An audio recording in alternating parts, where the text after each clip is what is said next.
So,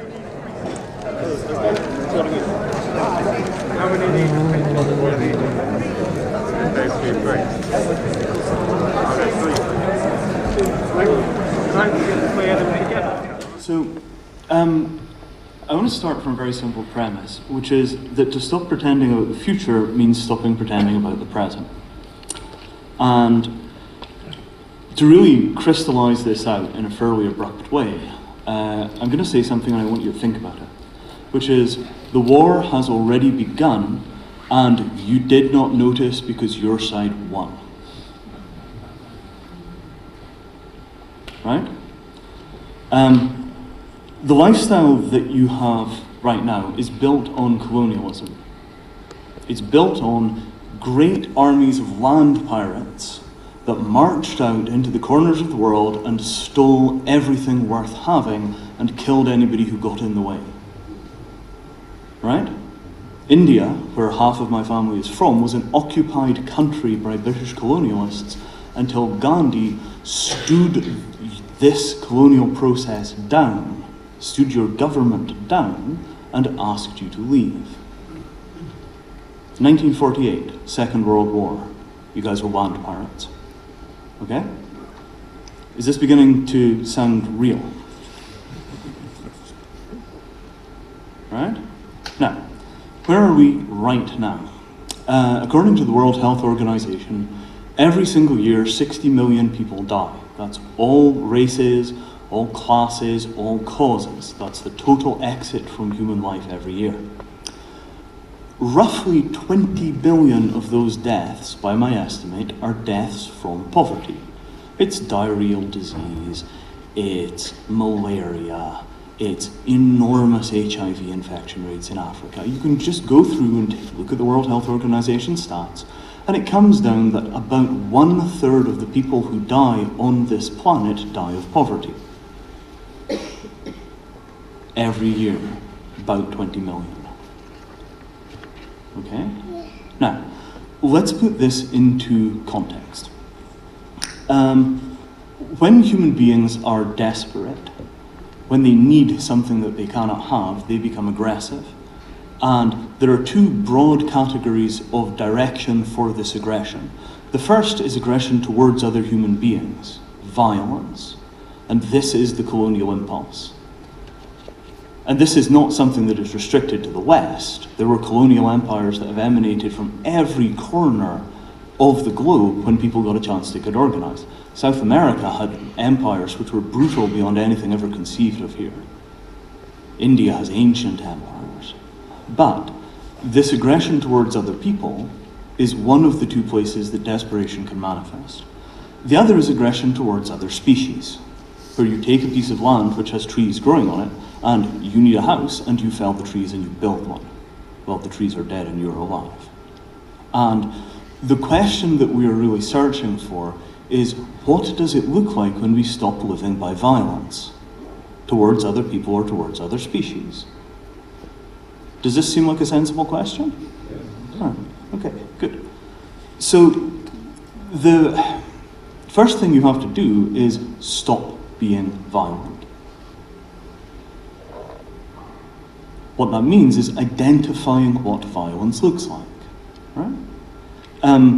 One of the things which sits in the background of our awareness is the threat of something that we call collapse. Economic collapse, social collapse. We talk about guys like Dmitry Orlov, this is something I've studied, right? Let me crystallize what collapse means. Collapse means living in the same conditions as the people who grow your coffee. That's what we mean by social collapse. Now, where is the violence? The first step to stopping violence is identifying it. A collapse is living in the same conditions as the people who grow your coffee. It's becoming part of the third of the human race that dies every year from poverty. When the Russians had their social collapse and their economic collapse, life expectancy in Russia dropped something like 20 years. They went from dying in their 70s to dying in their 50s on average. There's a neighbourhood in Glasgow called the Calton, where life expectancy is 56, which is the same as the Congo. Where's the violence? Do you see what I'm saying? So what we're searching for is a lifestyle which is free of violence towards other people and of violence towards the planet. And the thing that I want to impress upon you is that this war is current. You are protected from being in the third of the human race that will die of poverty by armies, by nuclear weapons, by trade treaties, by the World Health Organization, by the enormous spending power of the governments which were built on slave labor. Right? This is not somebody else's future. This is the present of most humans. The collapse is not something that might happen one day. It's already over most of the planet, and we exist on a militarized island of prosperity. Now, what is the exit from this condition? How do we get from here to where we want to be? The answer has been demonstrated. In India, there is a place called Kerala, and Kerala is a sub-state. It's a country inside of India. It's a region. And Kerala has about 60 million people. It's about the same size as the UK. Now, Kerala is largely made of farmers, and they grow most of their own food. Many of the people work abroad. Here's the remarkable thing about it. Although at the level of poverty they're at, which is roughly $1 a day of average income, you would expect them to have short, brutal lives. They have 95% literacy. Their birth and death rates are right in line with Europe. Their average life expectancy is 76 years. Their ecological footprint is about 0.7, which means that they're consuming a smaller share of the Earth's resources than they might theoretically be entitled to, and living right about as long as we do, which means that what they have broken through is the sustainability barrier, where they have long life and good health on an ecological footprint which the entire world could have. Everybody could live like the people of Kerala, and we would be something like one-third under human biocapacity. That's what an answer looks like. Now, the lifestyle that we have in the rich countries, and I'm fortunate enough to live in one, I'm a British citizen, is going to become unsustainable. It's already unsustainable, and it's not just unsustainable in environmental terms, it's unsustainable in economic terms. Right now, your governments are borrowing vast sums of money from your children which will never be repaid. You hear about $12 trillion magically appearing from nowhere in America to bail out the banks. That's the same amount of money that went into the Pentagon since the fall of the Cold War.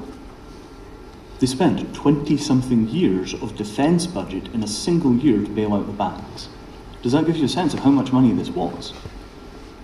Right? In the September 2008 stock market crash, something like $108,000 disappeared from the average wealth of the average American household. What is going to happen very soon is that we are going to get abruptly poorer, and the reason that we haven't noticed that we are in fact abruptly poorer is that we are borrowing from the people we oppress. And we're borrowing from unborn generations, who in all probability will be no more able to pay their way than we are. The global average standard of living is somewhere around that of Mexico.